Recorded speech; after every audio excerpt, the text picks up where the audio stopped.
Assalamualaikum warahmatullahi wabarakatuh. Halo teman-teman semua, berjumpa lagi di channel Galeri RNSW. Di video kali ini, saya akan menceritakan tentang jenis-jenis lembaga pendidikan Islam. Seperti apa ceritanya? Yuk, langsung saja kita simak videonya. Jenis-jenis lembaga pendidikan Islam. Pendidikan Islam ialah suatu proses untuk mengubah tingkah laku individu dalam kehidupan pribadi di dalam kehidupan masyarakat dan lingkungan sekitarnya. Pendidikan Islam mengatur segala tingkah laku manusia supaya menjadi manusia yang memiliki derajat yang tinggi, sehingga dapat melaksanakan ibadah dengan baik kepada Allah. Dengan adanya aturan yang mengatur tingkah laku manusia, menjadikan seorang manusia memiliki arah dan tujuan dalam hidupnya. Hal ini dapat dikembangkan melalui lembaga pendidikan Islam yang ada di lingkungan masyarakat.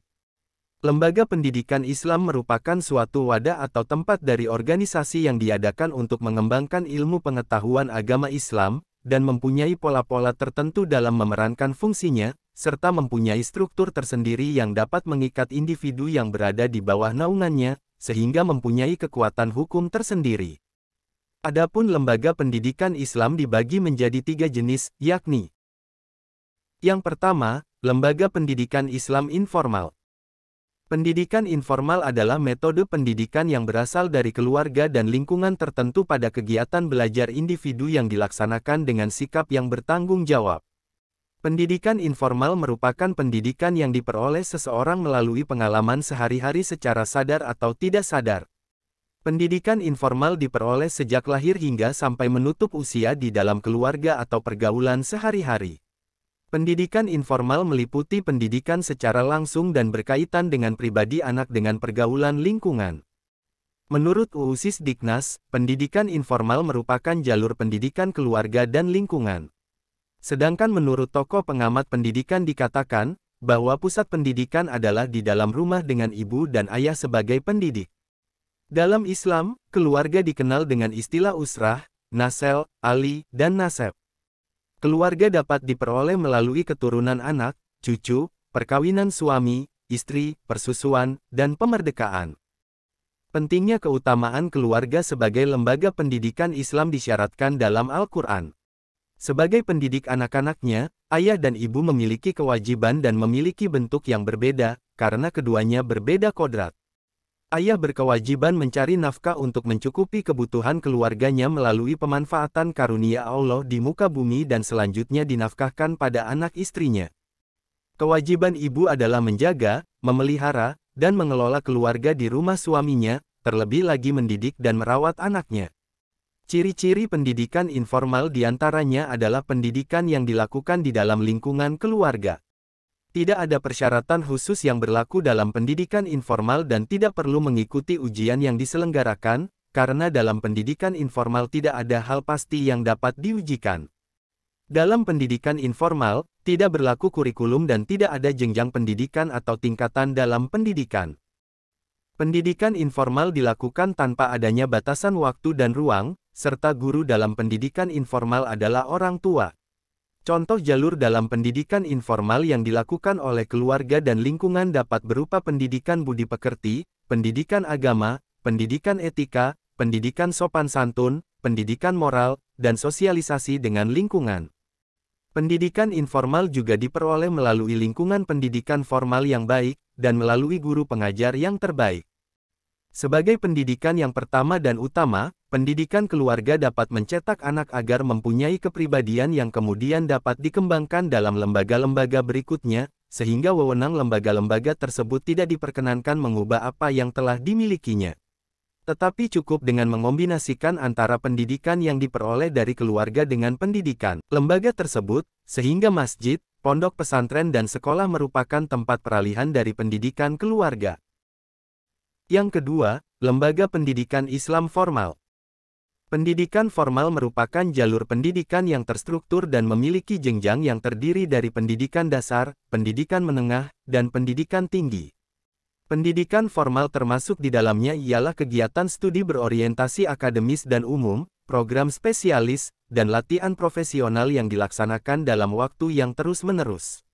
Pendidikan formal dilaksanakan dengan sengaja, berencana, dan sistematis untuk membantu mengembangkan potensi peserta didik.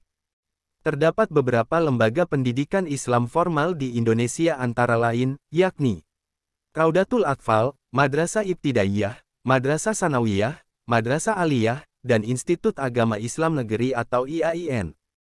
Nilai pendidikan karakter yang telah dirumuskan oleh Depdiknas yaitu, religius, jujur, toleransi, disiplin, kerja keras, kreatif, mandiri, demokratis, rasa ingin tahu, semangat kebangsaan, komunikatif, cinta damai, gemar membaca, peduli lingkungan, peduli sosial, dan tanggung jawab. Madrasah berasal dari bahasa Arab madaris, yang berarti sekolah, yang berasal dari kata darasa yang berarti belajar.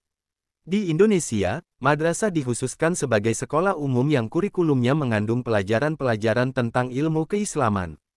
Dalam perkembangan selanjutnya, madrasah sering dipahami sebagai lembaga pendidikan yang berbasis keagamaan.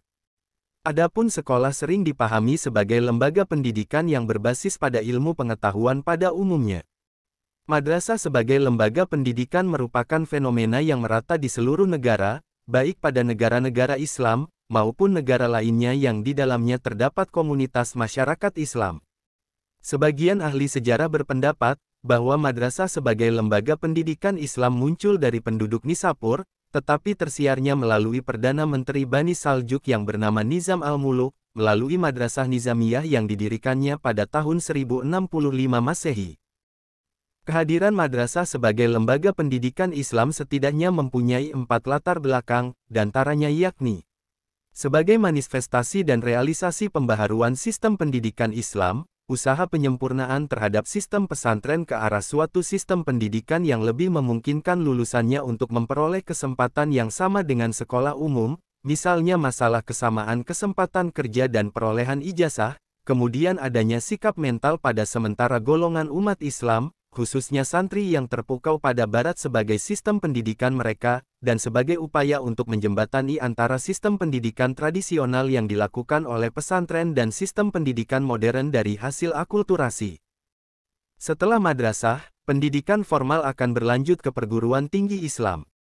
Adanya perguruan tinggi Islam seperti Institut Agama Islam Negeri IAIN tidak lain karena usaha gigih umat Islam yang mayoritas di Indonesia ini dalam usaha mengembangkan sistem pendidikan Islam yang lengkap, yang dimulai dari sistem pendidikan pesantren yang sederhana hingga sampai ke tingkat perguruan tinggi. Secara formal, pendirian lembaga pendidikan tinggi Islam baru dapat direalisasikan oleh pemerintah pada tahun 1950. Dalam menghadapi era global dengan tuntutan yang semakin berkembang, maka semua IAIN yang ada di Indonesia dalam perkembangan berikutnya sebagian telah berubah menjadi Universitas Islam Negeri UIN. Dengan adanya UIN, maka pengembangan ilmu pun menjadi bervariasi. Melihat tuntutan perkembangan zaman, maka pengembangan keilmuan tidak lagi hanya terbatas pada ilmu agama saja, akan tetapi semakin kuat munculnya tuntutan kebutuhan pengembangan yang bervariasi. Berdasarkan hal tersebut, maka kehadiran Universitas Islam Negeri adalah sesuatu yang sangat dibutuhkan di saat sekarang ini. Melihat sejarah IAIN yang dipaparkan secara singkat tersebut, tampak bahwa IAIN merupakan lembaga pendidikan agama yang diarahkan untuk mencetak intelektual-intelektual Muslim dan studi Islam yang merupakan wilayah kajian IAIN dari sejak lembaga ini berdiri sampai saat ini. Di satu sisi, kuatnya studi Islam di IAIN menjadi ciri khas tersendiri lembaga pendidikan ini. Tetapi di sisi lain, hal itu telah memunculkan persepsi di kalangan masyarakat Muslim bahwa IAIN lebih dari lembaga agama, bahkan menjadi lembaga dakwah. Institut Agama Islam Negeri IAIN, dalam rangka memenuhi harapan dan kebutuhan masyarakat dalam mendorong dan mengembalikan perubahan sosial dalam proses pembangunan nasional melahirkan kader-kader tenaga sarjana, yang ahli di bidang usuluddin, syariah, tarbiyah, dakwah, dan adab. Kader-kader inilah yang akan mewujudkan fungsi dan peranan agama dalam mengendalikan, mendorong, dan mengarahkan perubahan sosial dalam proses pembangunan nasional melalui berbagai kesempatan pengabdian masyarakat yang dilakukan secara organisatoris maupun individualis. Fungsi dan peran yang dilakukan oleh IAIN sebagai lembaga pendidikan tinggi Islam, yaitu IAIN setiap tahun mencetak sarjana-sarjana yang berkualifikasi kader ulama intelektual di bidang agama Islam, kemudian IAIN melalui kegiatan-kegiatan penelitian, meneliti perkembangan dan perubahan masyarakat, dan IAIN melalui kegiatan-kegiatan pengabdian masyarakat yang dilakukan oleh mahasiswa-mahasiswanya di setiap tahun, melaksanakan kegiatan-kegiatan pendidikan dan penyuluhan masyarakat. Yang ketiga, lembaga pendidikan Islam non-formal. Lembaga pendidikan non-formal adalah lembaga pendidikan yang teratur, tetapi tidak mengikuti peraturan-peraturan yang tetap dan kuat. Pendidikan non-formal merupakan pendidikan di luar jalur pendidikan formal yang dapat dilaksanakan secara terstruktur dan berjenjang, serta hasil pendidikan non-formal dihargai setara dengan hasil pendidikan formal. Pendidikan non-formal merupakan segala upaya pendidikan sistematis dan terorganisir yang diselenggarakan di luar sistem persekolahan. Tujuannya adalah untuk mengembangkan potensi peserta didik sesuai dengan usia dan kebutuhannya. Pendidikan non-formal meliputi pendidikan kecakapan hidup, pendidikan anak usia dini, pendidikan kesetaraan dan lain-lain. Lembaga pendidikan Islam dapat dikelompokkan dalam beberapa jenis, seperti pondok pesantren, masjid, majelis taklim, dan lain sebagainya. Pondok pesantren merupakan suatu lembaga pendidikan Islam yang di dalamnya terdapat seorang kiai pendidik yang mengajar dan mendidik para santri peserta didik dengan sarana masjid yang digunakan untuk menyelenggarakan pendidikan tersebut, serta didukung adanya pemondokan atau asrama sebagai tempat tinggal para santri. Menurut para ahli, dapat disebut pesantren bila memenuhi 5 syarat, yaitu adanya kiai, pondok, masjid, santri, dan pelajaran membaca kitab kuning. Pondok pesantren didirikan dengan memiliki tujuan yakni, tujuan umum, yaitu membimbing anak didik untuk menjadi manusia yang berkepribadian Islam, yang dengan ilmu agamanya sanggup menjadi mubalik Islam di dalam masyarakat sekitar melalui ilmu dan amalnya. Sedangkan tujuan khusus, yaitu mempersiapkan para santri untuk menjadi orang alim dalam ilmu agama yang diajarkan oleh kiai yang bersangkutan dalam mengamalkan dan mendakwahkannya dalam masyarakat. Sebagai lembaga yang tertua, sejarah perkembangan pondok pesantren memiliki model-model pengajaran yang bersifat non-klasikal, yaitu model sistem pendidikan dengan metode pengajaran wetonan dan serogan. Ciri-ciri khusus dalam pondok pesantren adalah isi kurikulum yang dibuat terfokus pada ilmu-ilmu agama, misalnya ilmu sintaksis Arab, morfologi Arab, hukum Islam, sistem jurisprudensi Islam, hadis, tafsir Al-Quran, teologi Islam, tasawuf, tarikh, dan retorika. Literatur ilmu-ilmu tersebut memakai kitab-kitab klasik yang disebut dengan istilah kitab kuning. Selain pondok pesantren, pendidikan non-formal juga dapat dilakukan melalui masjid. Secara harfiah, masjid adalah tempat untuk bersujud. Tetapi menurut terminologi, masjid diartikan sebagai tempat khusus untuk melakukan aktivitas ibadah dalam arti yang luas. Pendidikan Islam tingkat pemula lebih baik dilakukan di masjid sebagai lembaga pengembangan pendidikan keluarga, sementara itu dibutuhkan suatu lingkaran lembaga yang dikembangkan.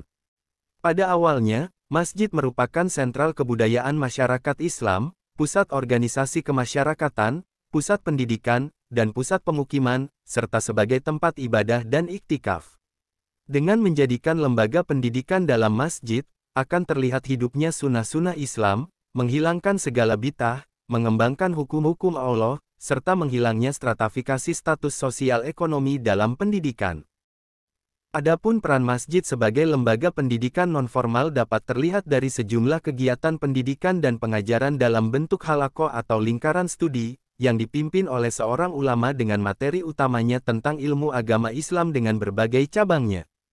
Kegiatan tersebut berlangsung mengalir sedemikian rupa, tanpa sebuah aturan formal yang tertulis dan mengikat secara kaku.